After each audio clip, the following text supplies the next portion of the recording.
Well, let's go ahead and get started. Welcome everyone to Let's Talk COVID. This is our monthly opportunity to go over everything related to COVID and the pandemic with you. Um, this is the last COVID town hall that we're going to have this semester before the end of the year. And so, with everybody leaving and a new semester starting up in January, and everyone going home and being with friends and family and taking a break, we wanted to give you this opportunity to go over things so you know what to expect and you can ask your questions. Today, we're going to be kicking off with President Mason, who has an update on the vaccination requirements and where things are headed for the spring semester. So I'll turn it over to you, President Mason. Thank you. Thank you, Alex. And let me thank the entire COVID team, Dr. Guillory, Vice President Sullivan, Ronald Colmer, Mauricio Jomo, for keeping us informed, keeping us up to date, and making sure that we know what there is to know about COVID. Let me also thank the attendees because you're part of the communications process.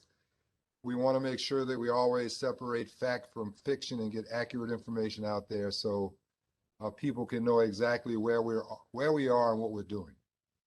So having said that, let me make a couple of points, big points, that the cabinet and the presenters today will follow up in greater detail.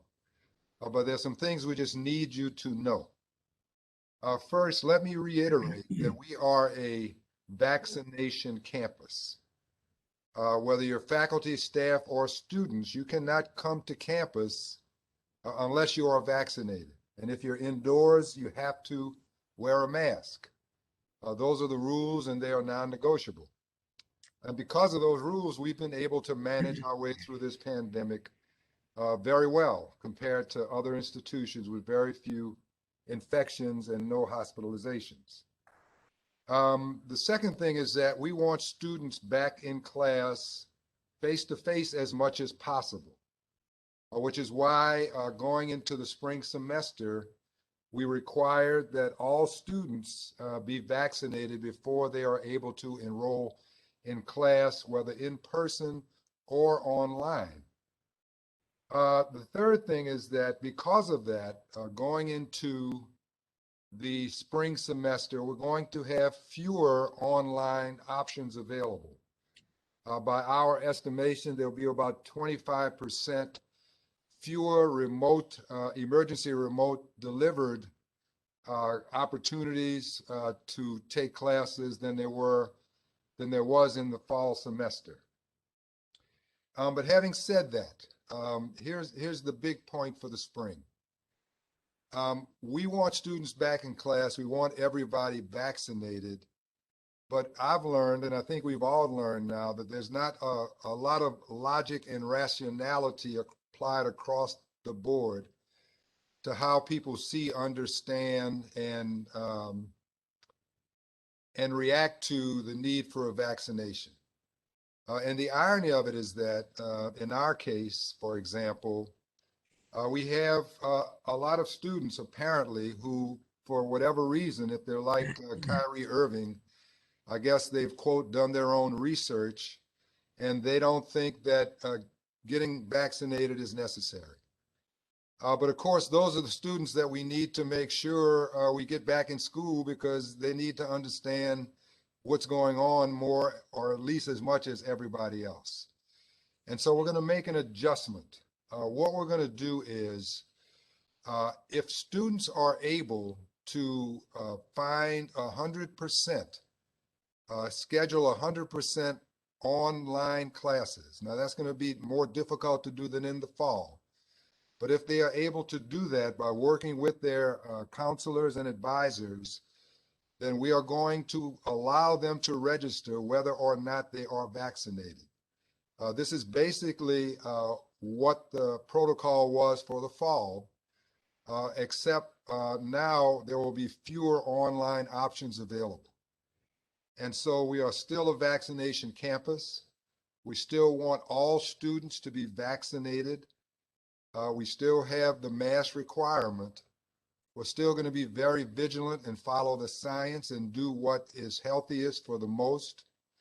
But for the students that are not vaccinated, if you are able to find 100% of your classes online, and we'll work with you to do that, then you can register anyway.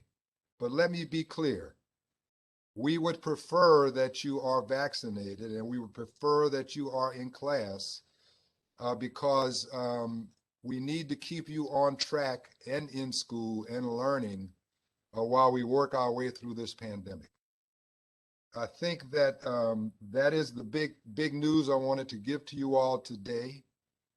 If you have any questions for me, I'm happy to answer them, but we have other people with more details and more follow-up who are going to speak after me. And so, Alex, I'm at your disposal, but that was what I wanted to let people know. Thank you for that, President Mason. And just to remind everybody, yes, UDC does still have the mandatory mask requirement in place at all campuses inside in campus buildings.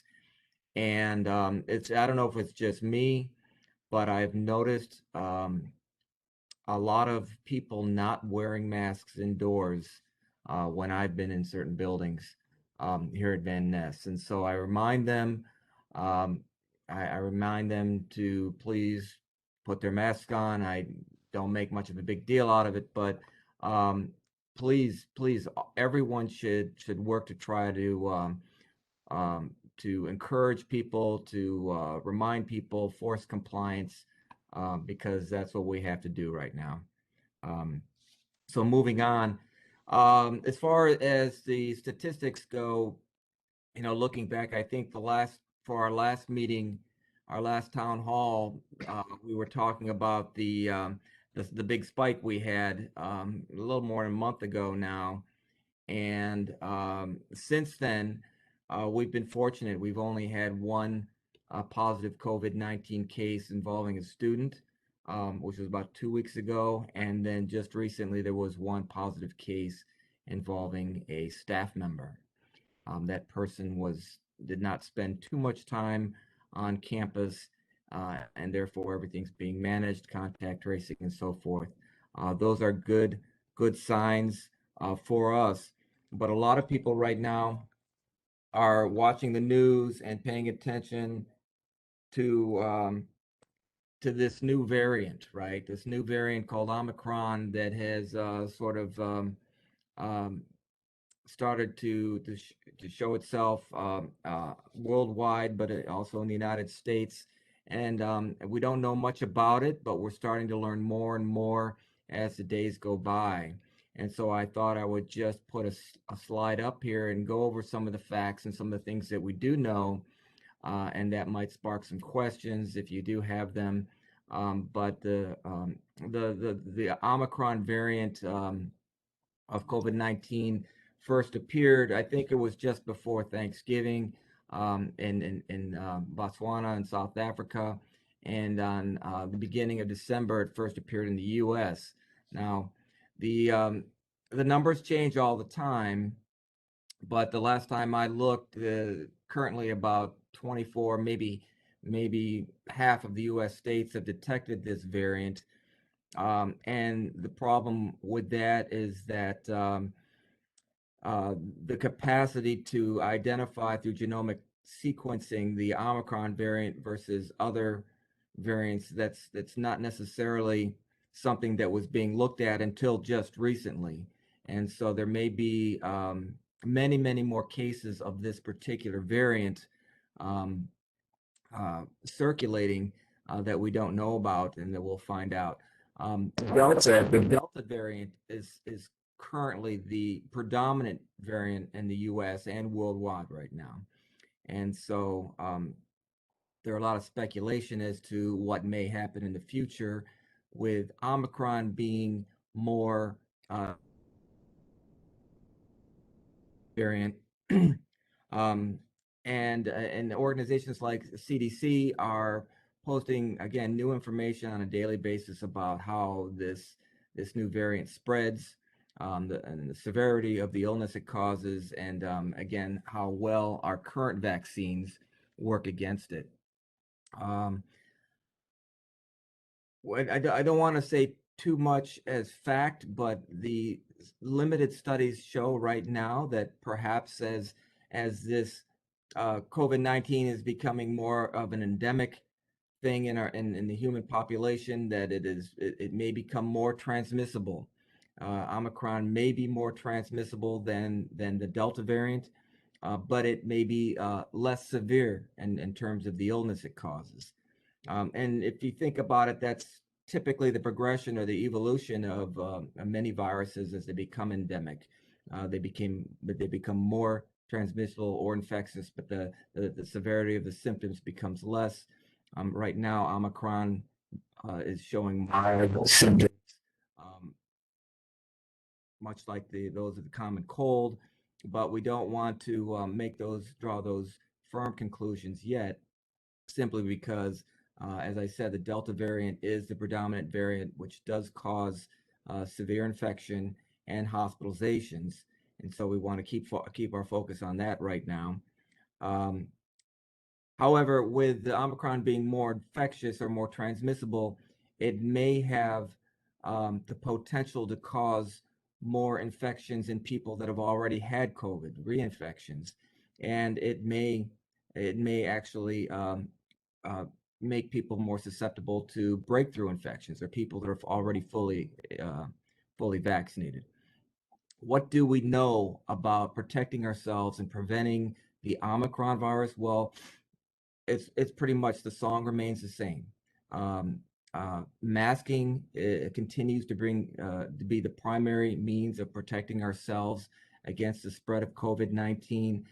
Although the district and other places around the country have loosened mask restrictions, still consider wearing masks when you're indoors.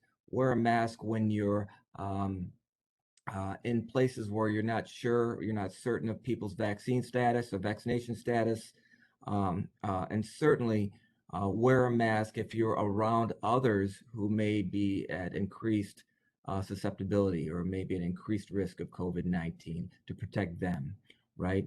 And also, um, if you're fully vaccinated, please consider getting a booster as soon as possible. It is possible that that provides an additional degree of protection. And if you haven't gotten vaccinated, please, as President Mason said, please consider all the opportunities and resources that are available to get yourself vaccinated. With that said, I hope that everybody is mindful when you leave campus and return to your homes and see your friends and families. Please be mindful that we're still in the midst of a pandemic, and that even though the Omicron may be causing less severe symptoms, it will certainly continue this pandemic to some extent into the next year. Thank you very much. Next slide. Okay, I think we're going to open it up to VP Sullivan and Dr. Potter to go over the next section.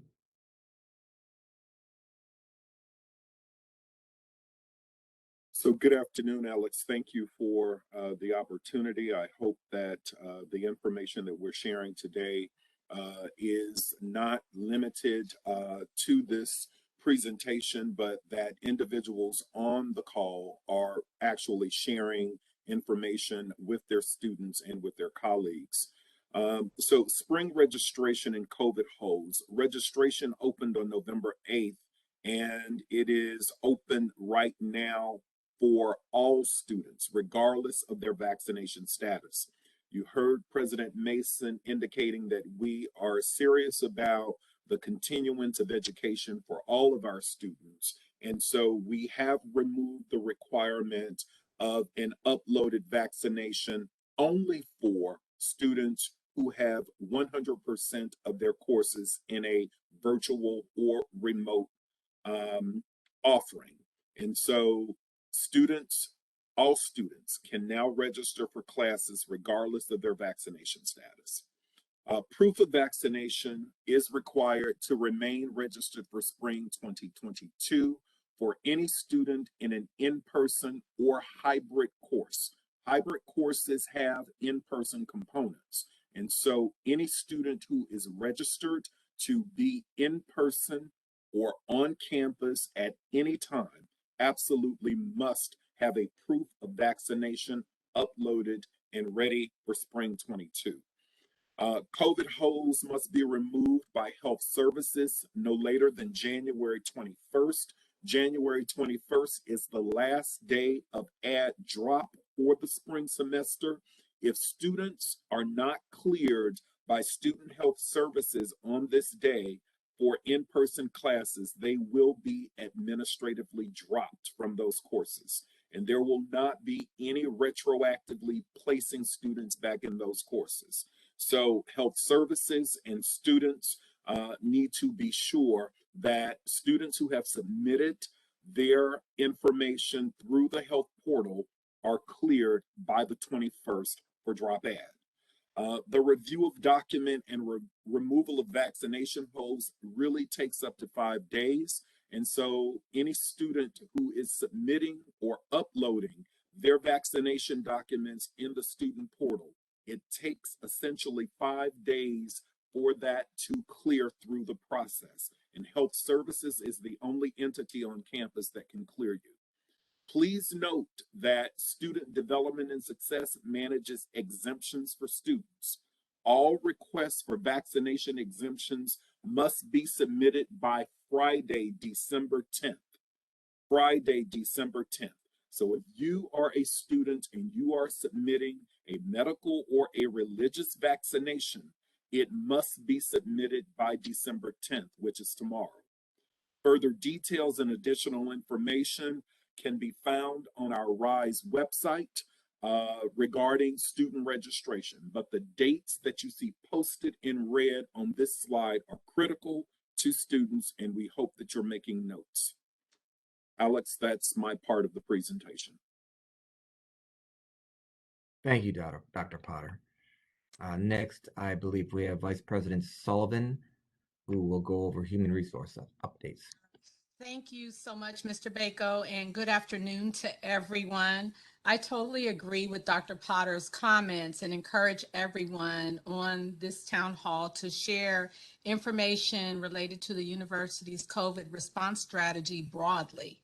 Alex, thank you so much for the data on the identified cases on campus. So as you can see, our employee vaccination and exemption data has remained very steady, thus not a lot of cases identified on campus. We'd like to thank everyone, for all students, faculty, and staff for their diligence in following the protocols that have been put in place. And I agree with Mr. Bako, if you're not wearing your mask, our mask mandate is still in effect. Related to employees, staff and faculty, for exemptions, the religious exemption deadline was for current staff was December 1st. We didn't receive a lot. So just as you would like to share, we're moving forward. For all new hires, they must submit their religious exemption request to Human Resources via the information UDCHR, and it will be reviewed very quickly so that there won't be any confusion as to your status starting the next semester. We do encourage managers and employees to continue working through their spring alternative work and telework agreements. We've gotten a number of calls saying they needed a little bit more time. So I'm glad to see that people are being thoughtful about their work schedules. So we have agreed that you may submit those agreements up until January 5th, which is the first week we return. We have received some questions related to extended leave, whether that's FMLA or paid family leave. Catherine Bruce, we call her Trina, is our lead coordinator for the university. Her email address is here in the deck, but it's also posted on my UDC. If anyone has questions, whether you're a manager or an employee about any extended leave programs. And following that, last thing I'd like to share is that we are in the midst of our benefits open enrollment. With this global health pandemic, it's not a time to be without insurance. I want to inform everyone or remind you that open enrollment ends on Monday, December 13th at 5 p.m. If you need assistance, please reach out to HR and we're happy to assist you. My parting comments is I'd like to wish everyone a wonderful and safe winter break. Just take care of yourselves, enjoy time with your family and friends. That's all I have, Dr. Guillory. I'll transition to you. Thanks so much, Deb. VP Sullivan, I'm sorry. Now, of course, I can't add, there we go. Hi, everyone. Good afternoon. I'm here to talk about the new PCR testing process that is underway. We've been piloting it with some select groups, namely our mandatory required weekly testing individuals. And now we're going to open that up to the wider UDC community for those individuals who want to get a test done before they get together with family and friends over the holidays. So we're calling this our holiday testing, and it will be available Tuesday and Wednesday of next week, December 14th and 15th. And we're hoping we can offer it as well December 21st and 22nd. And at that latter week, that is the week when we might be able to open it up to a broader community like friends and family and whatnot, but we have to clarify that with the lab. But we certainly will have testing available next week. And for those who are traveling right before or right around the Christmas holiday, we will try to make it available the 21st and the 22nd of our last week on campus prior to the holiday. Post-holiday testing, again, we are strongly encouraging people to get tested when they return from their holiday festivities. And it will be all that week when we return from the holiday, Tuesday through Thursday, January 4th through the 6th. In the spring, we will be adding a testing day at the law school. And so that opening day, that opening week testing, we will be at the law school on the 6th, but we will see if we can maintain all 3 dates at the Van Ness campus. Let's see. We have a 2-step registration process, and I'm going to walk through that in a moment. You have to register online prior to going to the test site to get tested. So I'll talk a little bit about that. One of the first things you have to know is which testing population, which cohort should you be in. We have several different cohorts based on testing requirements and whatnot, and they're listed here. If you have a vaccination waiver, whether you're a student or an employee, our student athletes, our students in residence halls, and starting in the spring, law students and law faculty and staff, all of these groups in red are required to test every week. So I just wanted to distinguish those from general UDC employees and general students, okay? So basically the wider population that I'm speaking to today would go into those last 2 cohorts, whether you're a UDC employee, just a regular employee, or if you're a student. And so you would have to know which cohort you go into, and I'll explain to you why. So these are just some of the forms that you should be familiar with if you're planning to participate in the PCR testing that we're making available on campus.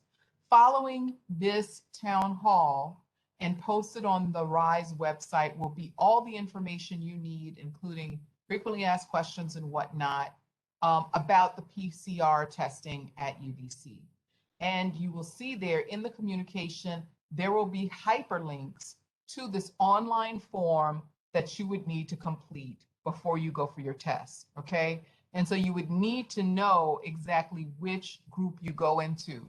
One of the things I want to point out is that if you are a student athlete and you live in the residence halls, as we know a lot of student athletes do live in UDC sponsored housing, you would select the residence hall because that actually is the higher risk group than the athletes itself. So if you straddle 2 groups, then you would go into the risk group. Obviously, if the highest risk group, if you are not vaccinated, clearly you want to go into that cohort because you are required to test on a weekly basis. So once you click on that link that corresponds to your group, it will take you to an online form. You see this one says UDC General Students, okay? So you want to go ahead and set this up first. And you only set it up one time. Once it's set up, you don't have to do it over and over again. I want to point out these 3 bullets, some things just to note about the online form process. You will be asked to provide your insurance information. There will be no out-of-pocket expense to you. The insurance that we carry at UDC does cover COVID testing. And in the instance where you don't have insurance, or if there's anything left, or it only covers testing so frequently, the company that we're working with does have their own CARES funding, so they will pay for it out of that. There will be no cost to you. Right now, when I went to do the registration, I saw where DC, when it asked for your home address, DC was not provided as an option in the drop-down box. So the lab is going to correct that, hopefully before people start doing the online registration. We've had people to register, so I'm thinking that you could almost put in anything and it will accept it. I put in Maryland and it accepted it, okay? But I'm hoping that the lab will address this. They just need to add DC to one of the options for the state with your address. And it does ask for an official picture ID, whether that's a passport or a license or what have you. So just be prepared that when you complete the online form, the one time that you have to do it, it is asking you for these 3 things. So just be prepared for that. Once you've done everything successfully, you will get this little graphic in the middle, this thank you that you've done it correctly. And you may want to either take a screenshot or print it out just so you have this record locator for your registration. All of that is the pre-registration prior to going to test. When you go to the test site, okay, there will be these little slips of paper that have a QR code in the corner.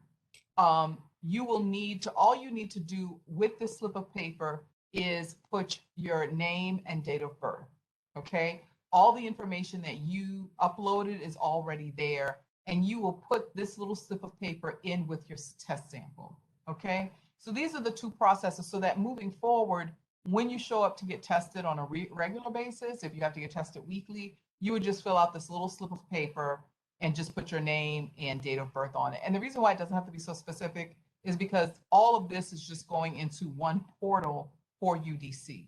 And once you pre-register and you have your name, they will just, once they get your sample, they'll like type the first 3 letters of your name, you'll pop up and they can scan your sample, and it will go to the results go to the right people, okay, the right person. Oh, okay. Why did I miss something? Let me see. Jay, can we go ahead and show the video of, oh yeah, right now we want to show the video. Jay did a video of the sample collection process. So is there a way do I need to stop sharing, Jay? Oh, there we go.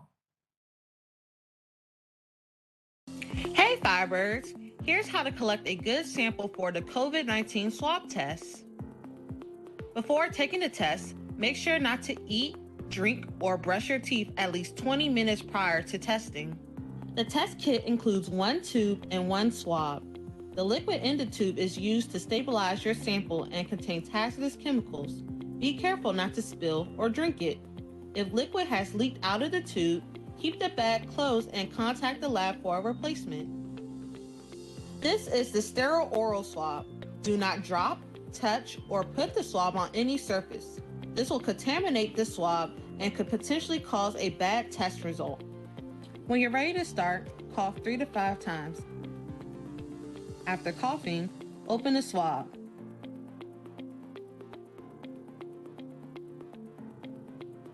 Be sure to swab inside your mouth for at least 20 seconds, starting with the cheeks, then to the upper and lower gums, top of your tongue and under your tongue, and lastly, the roof of your mouth. Make sure to get a good amount of saliva on the swab. Carefully insert the swab with your sample into the tube and break off where it's scored. Make sure the swab is centered, then capped securely. Do not over tighten and check to make sure that there is no leakage. Seal the vial into the specimen bag.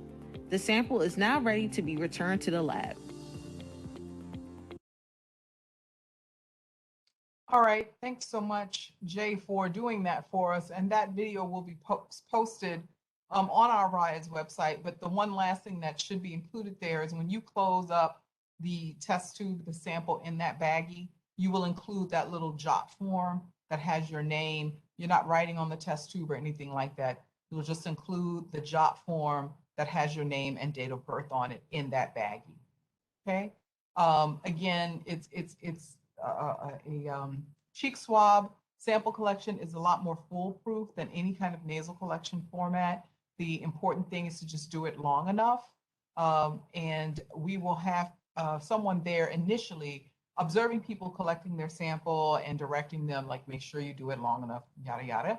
But eventually in the spring at some point, we will just make the kits available and you will do your own sample collection and will notify you of where to drop off your collected samples.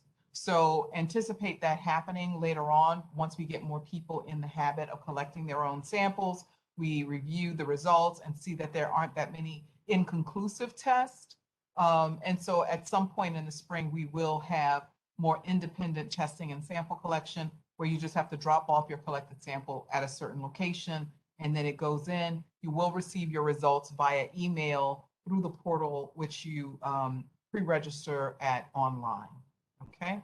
All of this will be posted on the RISE website under our testing information.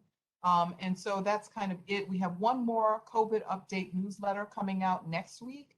So look out for more specific details about any changes or updates along the lines of the registration process and the testing process, whether or not we are able to open up the testing to friends and family members of the UDC community. And that's all I have. I guess we'll take questions now. Thanks, Dr. Guillory. Well, while we gear up to take the questions in the order that they were received, I'll just say a couple of quick things. Number one, to remind everybody, this is a PCR testing that Dr. Guillory was speaking about that we're going to have here.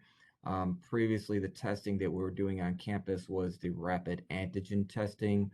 And so just want to be clear that the PCR testing is a genomic amplification form of testing. It is very, very specific to COVID-19, and there are very few false types of readings, positives and negatives, or fewer. Let's just say fewer than with the genetic or with the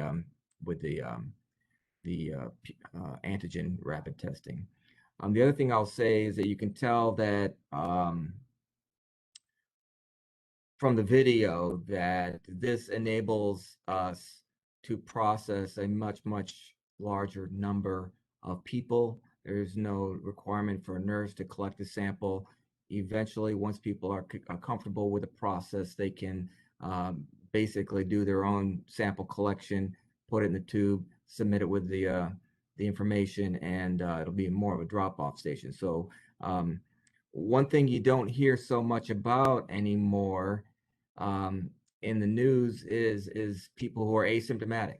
And so I just want to emphasize that there are plenty of people out there that are infected or that carry the virus, whether it's the Delta variant or it's the Omicron variant, and they're showing no symptoms, but they can carry and transmit the virus. And so, again, if you're available and being tested, please do so and get involved with the program. So with that said, I see the first question that I am looking at is from Sherry Turpin. What about the boosters? I didn't actually mention it, but the university is not going to require the booster at this point in order to be considered fully vaccinated. However, that may change. And also, getting the booster is something that we highly encourage everyone to do. Deborah DeSasso put in an article in the Atlantic from the Atlantic magazine in the chat box about the Omicron virus. Somebody, Sonia Kotlika, had a question about religious exemption. I don't know if you put it anywhere in the chat, but please put your question in the chat and we'll get to it. Megan Kowalski asked, or she made a point and then asked, she's vaccinated and glad to see that everybody wears a mask. However, she has a toddler and that cannot yet be vaccinated. Toddlers, people, or children under 5 cannot yet be vaccinated. So she's uncomfortable in large crowds and people with no masks. How are we going to accommodate students in the same position? Well, unless you have additional concerns, we still are requiring the to wear a mask at all indoor spaces on campus for all courses and classes and in all buildings. So I hope that provides at least some protection. And if you see people not wearing masks on campus, please either report them or go to them yourself and remind them to wear their masks. A big question from Sherry Turpin. How will this translate for the Christmas reception with food on December 17th? Masks or no masks? Well, I'll just go ahead and say that a mask will be required. The only time that you should be removing your masks is when you're eating, and particularly when you're, putting food into your mouth. If you can just please be mindful as you possibly can and wear your masks when you're in a crowded room, crowded environment. Definitely want to be cautious. Sonia Kodlika also said the inventor of the PCR test said that such a test should not be used to determine whether someone is sick. Why are we working against science? I don't know how to address that. Perhaps we can address it offline and get back to the entire group. But I know that the PCR test is the genetic definitive test of whether someone is carrying the COVID-19 virus in their body. Whether or not they're sick or showing symptoms, again, that's something quite different.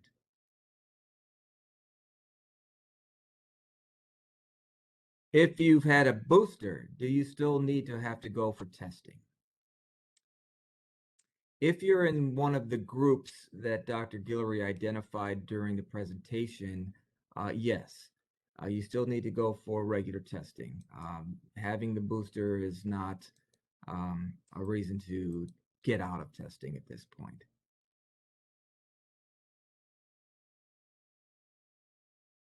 And I believe that's gotten me to the bottom of the current questions we have thus far. Does anyone see any questions that I've missed, or are there any others that people might have that haven't been asked yet? There's some questions in the Q&A. Okay, thanks, Jane.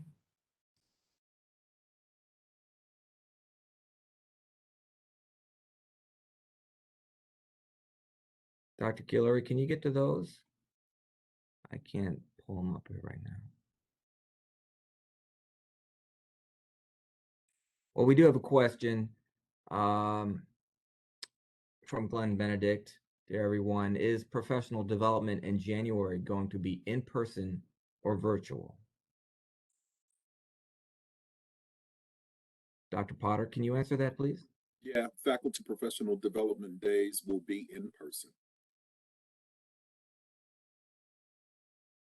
Thank you.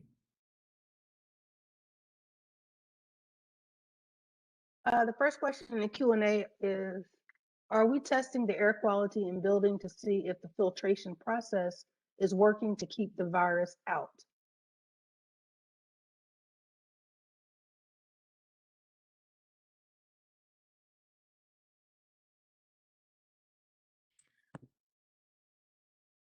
Good afternoon, David Franklin, COO here. Yes, we are testing our air quality on a monthly basis to ensure that the quality is at the standard levels. And we will continue to do that periodically again on a monthly basis. And if need be, we would even increase that if there's concerns in any particular area. And I see the next two questions about the PCR testing. One is about the issue around the DC not being an option. You can try putting in I put in Maryland for mine. There might be a Washington, Maryland, but it doesn't seem like it's actually checking that.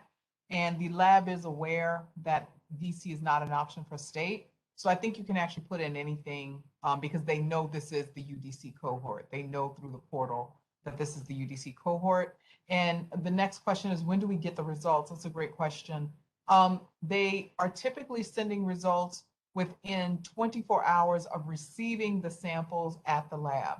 So typically the cutoff time for dropping off a sample, collecting all the samples would be around 2 p.m. The samples are then brought to FedEx and FedExed overnight to the laboratory. And then within 24 hours of that time, most people are getting their results. And it will be emailed to you. We also do have health services checking results. So we will be aware if there are any positives. Those positives will also be reported to DC Health as is standard for any positive COVID test. It must be reported to the health department. Evening law students, the timing for the testing at the law school will be on Thursdays from 2 to 6 p.m. So we are hoping that we can capture both students during the daytime and students who might need to come a little bit earlier for evening classes so that they can be tested. So right now I've spoken to Dean Hutchins, and the slated time for law school testing is on Thursdays from 2 to 6. And we have to determine exactly where that's going to be. But law students and employees are not prohibited from coming to Van Ness to get tested on the other days. Okay, there was just another question in chat. The community college is moving to Bacchus. Staff from our office will be in one room. Our supervisor says she has been instructed to have all staff in the office at one time, at least one day during the week. Is that a mandate? Also, our physical location will be breaking federal law FERPA. I'm not sure why physical location is a FERPA issue, but I'll let Dr. Potter address that. And so I'm not sure if this is a student development and success unit or if it's an academic unit. But I can attest that 75% of the instruction that will be offered through the community college is online, which suggests that most staff will not be in one place all at one time. As VP Sullivan stated, we still have our flex work schedules. And so if there is a serious concern, particularly if this is an academic unit, you can send me an email directly and I'll speak with the dean about what the plan is, because it doesn't seem to me that this is an academic unit. And if it's an employee unit, if it is within SDS, Dr. Latham and I can address.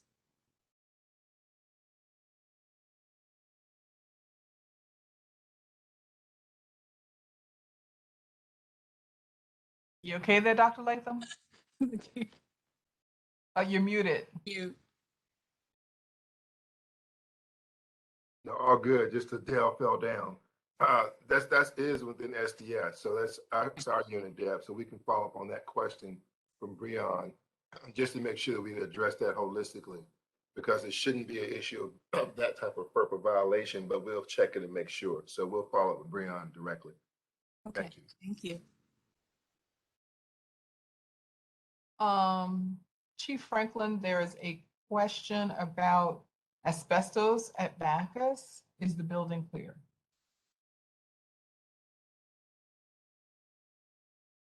Again, appreciate the question. I'm not aware of any issues or potential issues regarding asbestos at this particular site. We have been monitoring this site. We have been doing work at this site for the last few months. There have been no issues or concerns. I believe I'm actually meeting with our VP of facilities around 3:30, and I'll verify that. But at this point in time, there's no information to verify that there's any concerns regarding asbestos at this particular site.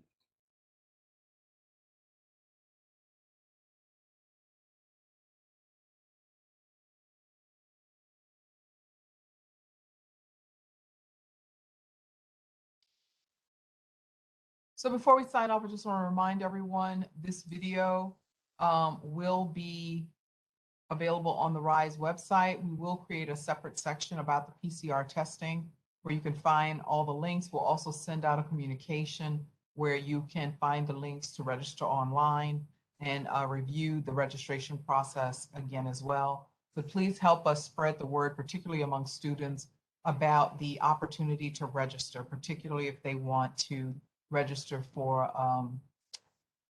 an entirely online schedule.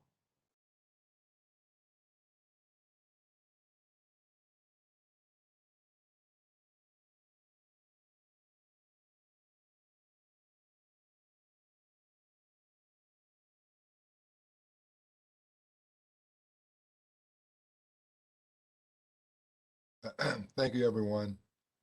A great job, COVID team. Great questions. I think that we are ready to take on the spring semester. I'm moving on to my 3 o'clock meeting. Excuse me, I was trying to squeeze in a little quick lunch here. But everybody be well, take care. And on the question about the Christmas event, yes, we will be masked. Be careful when you eat, but I've been to a couple of events already that of the same mode, and it's doable if you want to come and have a good time at the event. And so thank you, Alex. I'm signing off now. Everybody be well.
Hey Firebirds, here's how to collect a good sample for the COVID-19 swab test.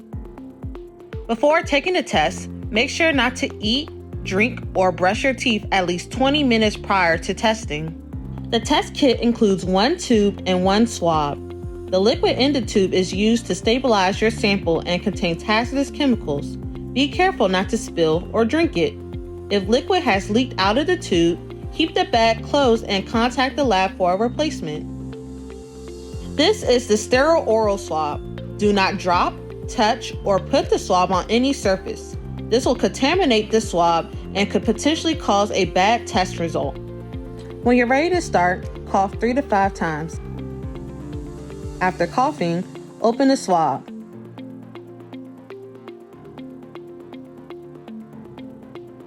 Be sure to swab inside your mouth for at least 20 seconds, starting with the cheeks, then to the upper and lower gums, top of your tongue and under your tongue, and lastly, the roof of your mouth. Make sure to get a good amount of saliva on the swab.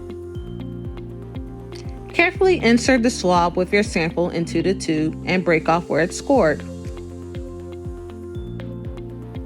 Make sure the swab is centered, then capped securely. Do not over tighten and check to make sure that there is no leakage. Seal the vial into the specimen bag. The sample is now ready to be returned to the lab.